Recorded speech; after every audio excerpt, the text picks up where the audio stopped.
रिजवान साहब बात करेंगे थोड़ी सी। ट्रॉफी भी आपकी, पैसे भी आपके, बहुत बहुत मुबारक हो। फॉर्म लगी हुई है, उस फॉर्म को कन्वर्ट करना T20 में भी इम्पोर्टेंट था, तो आज कैसा फील किया? क्योंकि स्टार्ट थोड़ा सा जो था वो उस हिसाब से नहीं था जिस हिसाब से आपने इनिंग्स एंड की। लाजवाब बैटिंग की आपने। बिस्मिल्लाहिर्रहमानिर्रहीम। बिल्कुल रमीज़ भाई, हाँ, हमेशा जिस तरह कहते हैं कि हर एक मैच इंपॉर्टेंट होता है, तो मैं इस चीज़ पे हमेशा रिलाई करता हूँ कि T20 हो, ODIs हो या टेस्ट क्रिकेट हो, तो मुझे जो आता है मैं उसको डिलीवर करने की कोशिश करता हूँ।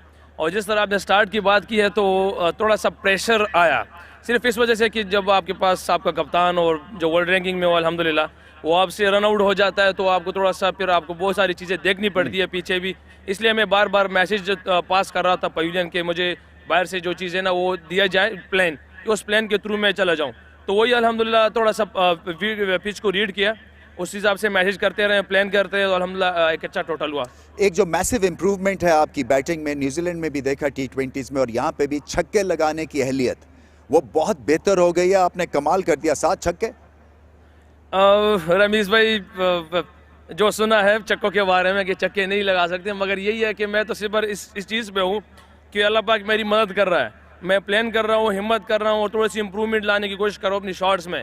बाकी अल्लाह पाक जहाँ जहाँ चाह रहा हूँ तो वहीं पे मिल रहा है, इसलिए अल्हम्दुलिल्लाह अल्लाह पाक चक्के ही लगवा रहा है। बहुत ज़बरदस्त बैटिंग कर रहे हैं आप और ग्रेट फाइटर हैं, टीम प्लेयर हैं। बहुत बहुत मुबारक हो आपको। थैंक यू रमीज़ भाई, थैंक यू। Okay.